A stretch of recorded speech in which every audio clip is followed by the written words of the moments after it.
क्या अब चेक भरने का भी रूल आ गया है, या फिर क्या आपको चेक जो है वो स्मॉल वर्ड्स में भरना है, या फिर जो चेक है वो आपको कैपिटल वर्ड्स में भरना है, या फिर चेक पे अब 2 से 3 सिग्नेचर लगेंगे। तो फ्रेंड्स, मैं हूं मोहित और आप देख रहे हैं हमारा चैनल मोहित सिंह रोहल। इन सारे सवालों के जवाब लेके आज मैं आपके पास आया हूं कि क्या चेक फिल करने का नया रूल कोई आया है। तो फ्रेंड्स, सबसे पहले मैं आपको बता दूं कि चेक फिल करने का कोई भी नया रूल नहीं आया है। चेक फिल करने का सेम ही रूल है, लेकिन आज मैं कुछ ऐसी कंडीशंस या कुछ टर्म्स या कुछ क्वेश्चंस आपको ये बताऊंगा कि जो आपको चेक फिल करते टाइम याद रखनी चाहिए।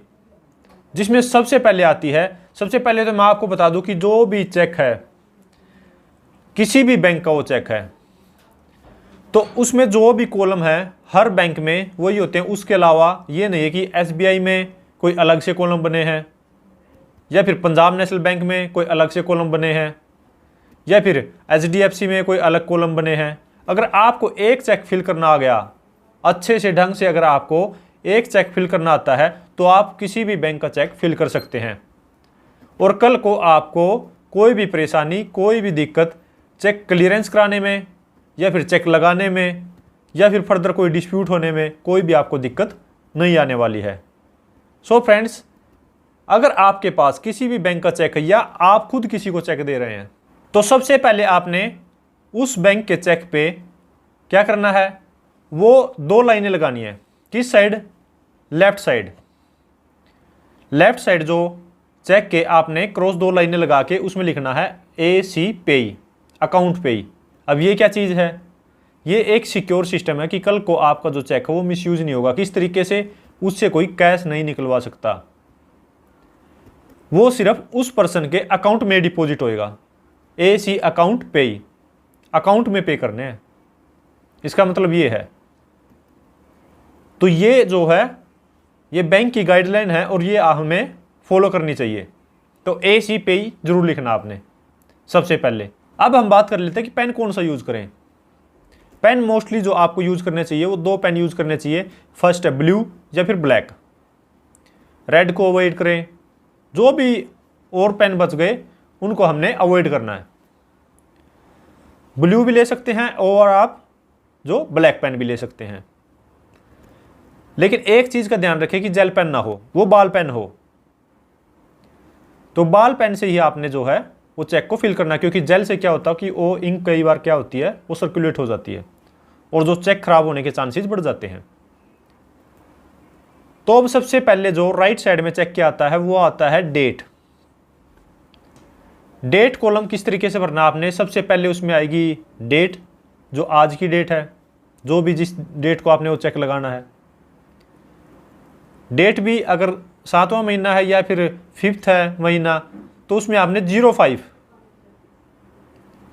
0 भी लिखना जरूरी है, 05। उसके बाद आपने मंथ, अगर मान लीजिए दूसरा मंथ है, तीसरा मंथ है, तो भी 03। उसके बाद कंप्लीट ईयर 2023, 2023। तो इस हिसाब से आपने वो डेट कॉलम भरना है। पहले डेट, मंथ और उसके बाद ईयर, वो भी एक ही सिंपल हैंडराइटिंग से और क्लियरली। उसमें ये ना हो कि 7 जो आपने लिखा है वो 1 की तरह दिख रहा है, या फिर आपने जो है 8 लिखा है वो 3 की तरह दिख रहा है। तो उसमें क्लियरली बिल्कुल सिंपल लैंग्वेज में आपने वो क्लियर डेट जो है वो फिल करनी है। अब जो चेक में नेक्स्ट कॉलम आता है वो आता है नेम का, जिसको हमें ये चेक देना है। अब वो नेम कैसे फिल करना है? वो आप कैपिटल अक्षर में भी फिल कर सकते हैं, वो आप स्मॉल वर्ड्स में भी फिल कर सकते हैं, या फिर वो आप हिंदी में या फिर इंग्लिश में वो भी आप फिल कर सकते हैं। लेकिन क्या चीज़ ध्यान रखनी है, आप चाहे उसको ब्लू पेन से भरें या फिर आप ब्लैक पेन से भरें, लेकिन हाँ एक चीज़ का ज़रूर ध्यान रखना है कि जो पूरी की पूरी बॉडी है चेक की वो एक ही पेन से भरें। आप बॉल पेन तो यूज़ करना ही है, ये नहीं कि डेट ब्लू से है या फिर नाम जो ब्लैक से है वो एक ही पेन से भरें। अब हम बात कर रहे थे कि नाम के, नाम मैंने बताया आपको small capital words Hindi English कैसे ही करें। तो अब जो आपने नाम वो इस तरीके से मेंशन करना, एक तो उसमें जो सबसे पहला लेटर है वो कम से कम ज़रूर कैपिटल रखे। किसी का भी नाम है तो उसका नाम का जो फर्स्ट अक्षर है वो कैपिटल रखे। अगर सरनेम है उसका तो सरनेम का जो भी फर्स्ट अक्षर है वो कैपिटल रखें। और उसका नाम इस हिसाब से आपने लिखना है कि ताकि उसमें ज़्यादा गैप ना हो, ताकि उसमें बीच में कोई भी अलग से एडिटिंग ना हो सके या फिर अलग से कोई सरनेम ना लिखा जा सके। तो उसमें इतना गैप आपने मेंटेन रखना है। अगर ज़्यादा गैप देंगे तो फिर बीच में कुछ लिखा जा सकता है, कम गैप देंगे तो कंटिन्यूअस समझा नहीं जाएगा कि क्या चीज़ है।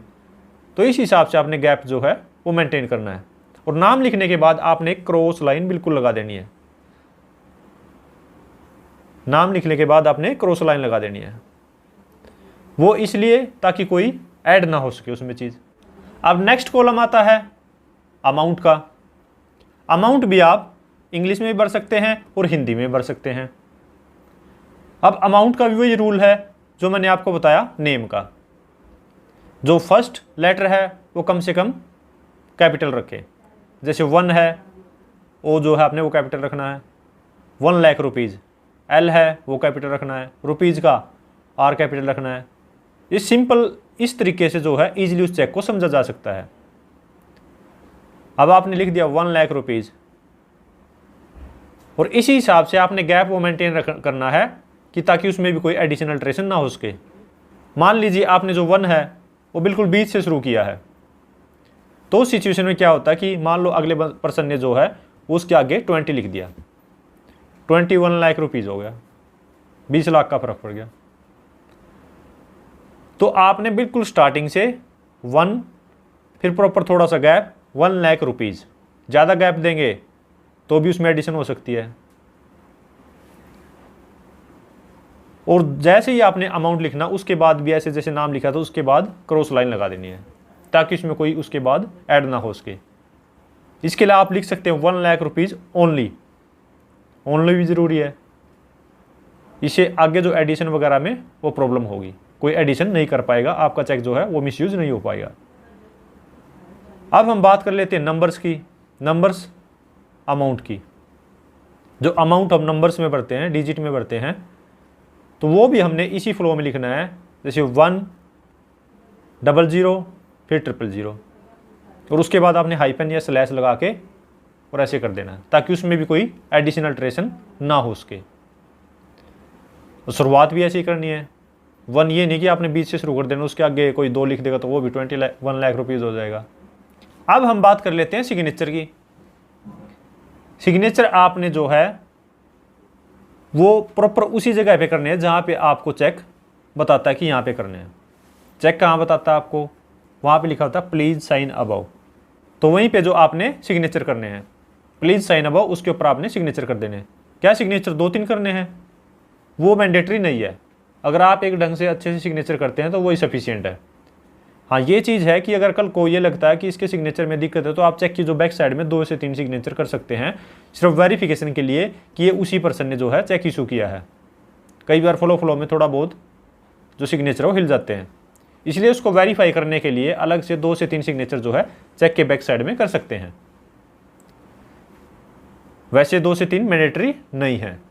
अब लास्ट में मैं आपको कुछ टिप्स दे देता हूँ कि आपने क्या ध्यान रखना है। कभी भी आपने किसी को भी सिर्फ सिग्नेचर करके चेक नहीं देना है। जो भी पर्टिकुलर्स हैं प्रॉपर अपनी हैंड राइटिंग से, एक ही पेन से, बॉल पेन से आपने वो फिल करके उसको देने हैं। ये नहीं कि सिग्नेचर करके वो दे दिया कि खुद ही फिल कर लेगा। दूसरी चीज़, चेक पे कभी भी ओवर राइटिंग नहीं करनी है। ओवर राइटिंग में वो चेक जो है वो डिस्प्यूटेड हो सकता है और कल को वो बाउंस भी हो सकता है। तीसरी चीज़, जो भी आपने चेक दिया किसी को तो उसका अपने पास रिकॉर्ड जरूर रखना है कि ये जो 100 एंड 100 चेक नंबर है ये मैंने इस ट्रांजैक्शन के लिए दिया है। कल को अगर उसका मिसयूज़ होता है तो कम से कम आपको याद भी आ जाए ये चीज़ और आपके पास भी रिकॉर्ड हो। सो फ्रेंड्स, ये थी वीडियो कि चेक को किस तरीके से अच्छे से ढंग से फिल किया जाए और क्या क्या हमें चेक फिल करते टाइम ध्यान रखना चाहिए। सो फ्रेंड्स, अगर वीडियो अच्छी लगी है तो लाइक कीजिए, शेयर कीजिए और अगर आपने चैनल अब तक सब्सक्राइब नहीं किया तो चैनल को सब्सक्राइब कर लीजिए। Thank you so much, bye bye.